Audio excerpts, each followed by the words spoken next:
used to work at a small company out in Florida, and my boss was definitely more than a little creepy. Let's call him Mr. Smith. It was a sales job that involved high-ticket items.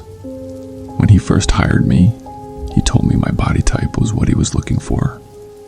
That should have been my first red flag, but I really needed employment. He's the kind of guy who invades your personal space and gives you the creeps. He would lean over you on purpose and get right in your face. I would notice that no one would ever call him out for his intrusive behavior, probably because it was a decently paying job and they feared losing it. Not even a week into the job, I made the mistake of accepting his follow request on Instagram, thinking it was harmless. For the first few days, I didn't notice anything out of the ordinary. But then he started liking and commenting on photos from months back, including ones where I was on vacation and in a bikini. I also have my boyfriend all over my Instagram, and he would comment hard eyes under all those pictures. It was clear he was digging deep into my profile, and I began to feel uneasy. There were times at work where I could feel him staring at me, like he would never look at me as human, more as a young piece of meat working for him. I hated it. Fast forward a week after he added me on Instagram, I was in my apartment, sitting on my couch, binge watching Netflix, when I heard a strange noise outside. It sounded like rustling coming from my bushes right at my living room window. My dog started barking like crazy. I went to the window and looked out. It was dark, and I didn't see anything at first. But as I looked closer, I saw someone trying to hide right behind my car. They had on all black, and their hood was up. When they noticed I saw them, they started booking it down the street. I can't 100% prove it, but I knew it was my boss, Mr. Smith. I was able to see his figure running, and it was the exact build as him. I turned off all the lights and hid in my bedroom, continuously watching from behind the curtains in case he came back. The next day at work, it was very uncomfortable. Mr. Smith stared at me as he usually did, but this was different. I could tell by the way he was looking at me that it was him last night trying to stalk me. I made up my mind on the spot and caused a huge scene. I called him a creep and a pervert, and then just quit on the spot. The odd thing, he never denied it. This all happened maybe 2 months ago, and I'm seriously considering contacting the authorities, but I'm not sure if I have enough evidence to make a case.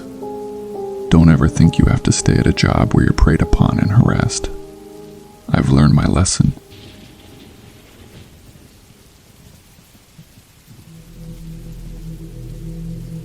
When I was a junior in high school, I started working part-time at McDonald's. The manager who hired me was a man named Devin. He was in his late 60s, bald, and was a pretty depressing person. He was never married, no kids from what I could tell, and very little friends. I actually felt a bit sorry for him. And for reference purposes, I was 16 at the time.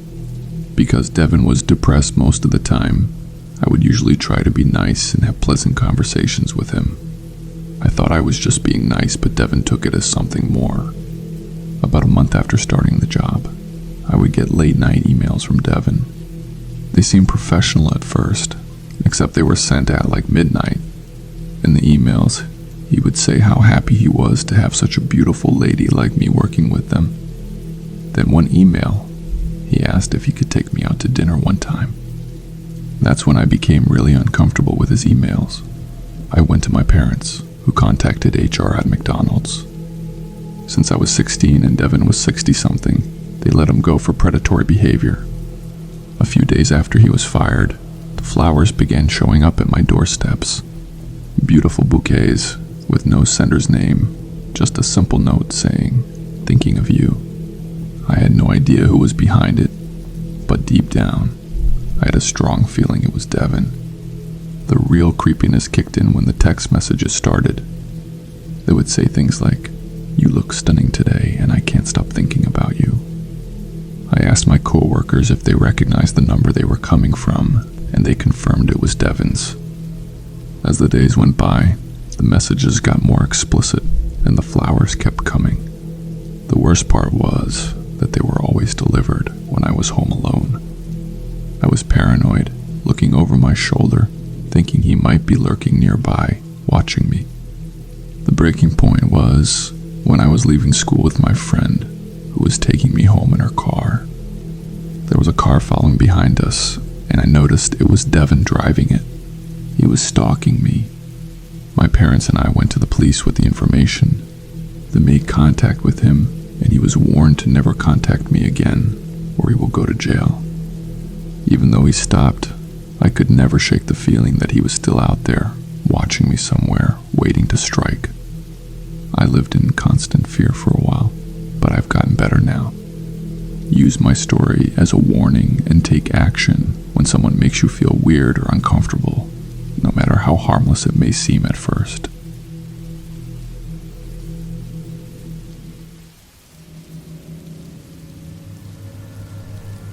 I used to work for this guy, Chad.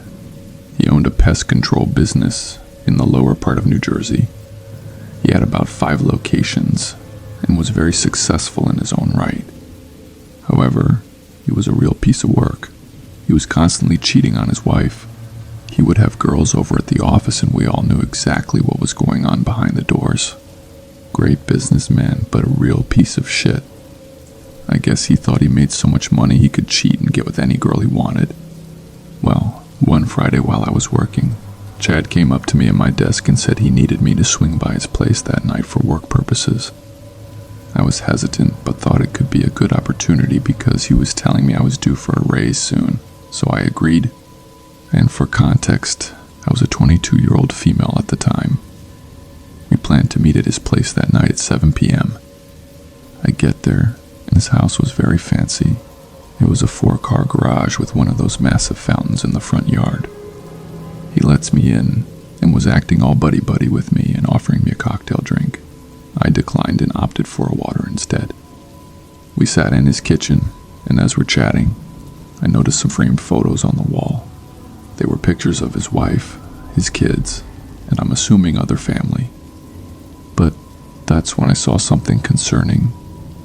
My picture was hung up on the wall as well. I hadn't given him any pictures, and I sure as hell didn't send him one. I asked him how he got the photo, and he just brushed it off, saying he has all his employees' pictures on the walls, even though I didn't see any but me. At this point, I'm feeling really uncomfortable. Chad keeps going on about work stuff, but I can't get that picture out of my head. After a while, I excuse myself to use the restroom, and when I open the door, I see another photo of me on the wall. This one was taken of me outside, like a stalker had been following me. My heart starts pounding, and I'm not sure what to do. I go back to the kitchen, and Chad is acting like nothing's wrong. I try to stay calm and keep the conversation going, but my mind is racing. Then he starts to get closer to me. He said he's been looking to give me a raise for a while now, but he wants me to prove my worth while staring at my breasts. I know I should have just bolted right then and there, but I was shook. He then implied we should take the conversation over in the other room. That's when I had enough. I told him I'm not feeling well and needed to leave. I saw a glint of pure rage in his eyes when I said this. I grabbed my stuff and quickly left before he could do anything else. I didn't put my 2 weeks in or anything. I just stopped showing up to work altogether. Chad reached out a couple of times to see where I was, but I just blocked him.